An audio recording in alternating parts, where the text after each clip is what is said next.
Bonjour. Aujourd'hui, on va s'attaquer à un sujet qui est en fait partout autour de nous, mais on va le voir sous un angle complètement différent. L'idée, c'est de voir les réseaux autrement. Et pour commencer, cette citation de Lionel Aouma, eh bien, elle dit tout. Comprendre les réseaux, ce n'est pas une histoire de câbles ou de jargon technique, non, c'est bien plus que ça. C'est une histoire de connexion entre les idées, entre les gens et surtout les opportunités qui en découlent. C'est exactement ça. Chaque jour, on baigne dans une sorte de monde invisible qui rend possible toute notre vie numérique. Alors c'est parti, on va explorer ensemble cette dimension cachée. Alors plongeons-y. Ce monde invisible, ce sont les réseaux informatiques. Faut vraiment les voir comme le système sanguin de notre monde moderne. Ils sont la fondation, la base de quasiment tout ce qu'on fait en ligne. Pensez juste à une journée type, le Wi-Fi qui s'active dès le réveil, la vidéo qu'on lance en streaming, ce message qu'on envoie à un ami, ou même payer une facture avec le mobile money. Toutes ces petites actions si banales, eh bien, elles dépendent entièrement de cette immense infrastructure invisible. Et l'impact, il est juste colossal. Si on prend l'exemple de l'Afrique, le paiement mobile a littéralement changé la vie de millions de personnes.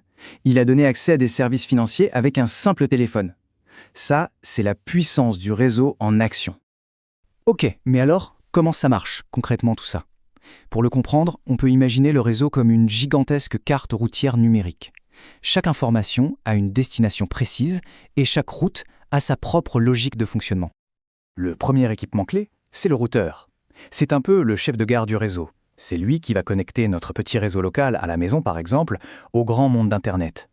Il regarde l'adresse sur chaque paquet de données et hop, il choisit le meilleur chemin, le plus rapide. Maintenant, si on zoome un peu à l'intérieur de notre réseau, on trouve le commutateur ou le switch. Lui, c'est le carrefour intelligent. Au lieu de diffuser l'information à tout le monde en même temps, il l'envoie très précisément au bon appareil. À la télé, à l'ordinateur, au téléphone. Résultat, pas d'embouteillage et un trafic super fluide. Mais pour que tout ce petit monde puisse s'y retrouver, chaque appareil a besoin d'une chose essentielle, une adresse. C'est l'adresse IP. C'est ni plus ni moins que son adresse postale sur le grand réseau mondial. C'est grâce à ça que le routeur sait exactement où livrer le bon colis numérique. En fait, tout ce voyage de données se passe en plusieurs couches, un peu comme un millefeuille. Tout en bas, on a la couche physique. Ce sont les routes, les câbles, les ondes. Au milieu, la couche réseau. C'est notre GPS, celui qui calcule le meilleur itinéraire. Et tout en haut, la couche application. C'est tout simplement l'interface qu'on utilise, comme notre application de messagerie. Allez, maintenant, changeons de décor. On va zoomer sur un continent en pleine ébullition numérique, l'Afrique. C'est un terrain de jeu fascinant, plein de défis, mais aussi d'opportunités absolument incroyables. C'est vraiment le continent de tous les paradoxes.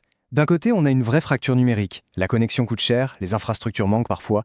Mais de l'autre côté, l'innovation est juste spectaculaire. L'Afrique est le leader mondial du mobile money, et on voit exploser des choses comme l'agriculture connectée ou l'éducation en ligne.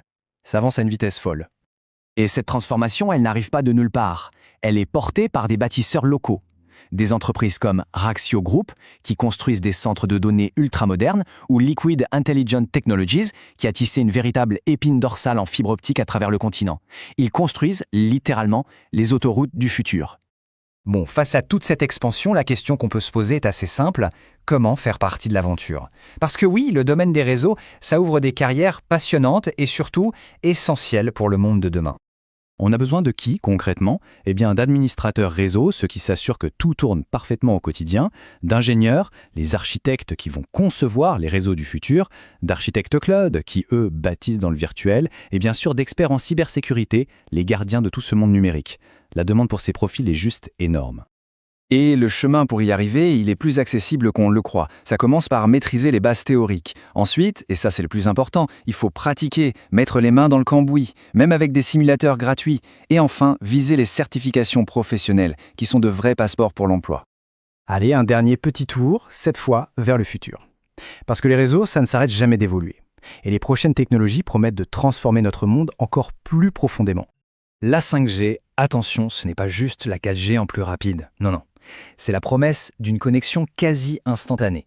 C'est ce qui va rendre possible des révolutions comme la voiture vraiment autonome ou même la chirurgie à distance. Ensuite, le cloud. C'est la flexibilité absolue. C'est l'idée que son bureau, ses données, tout ça nous suit partout et c'est accessible sur n'importe quel appareil, n'importe quand. Une vraie révolution dans notre façon de travailler. Et puis, il y a l'Internet des objets, l'IoT. Là, on parle de milliards d'objets du quotidien, de la montre à la voiture, en passant par les capteurs dans les champs, qui deviennent connectés et intelligents, capables de communiquer entre eux. Et pour gérer cette immense complexité, qui arrive à la rescousse? L'intelligence artificielle, bien sûr. Grâce à elle, on va avoir des réseaux capables de s'optimiser en temps réel, d'anticiper les pannes et même de se réparer tout seul. Et c'est ça le point final. Ce futur numérique, il ne va pas arriver tout seul, il est en train de se construire, là maintenant, sous nos yeux.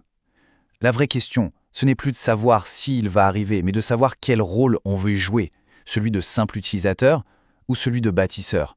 Le choix est ouvert.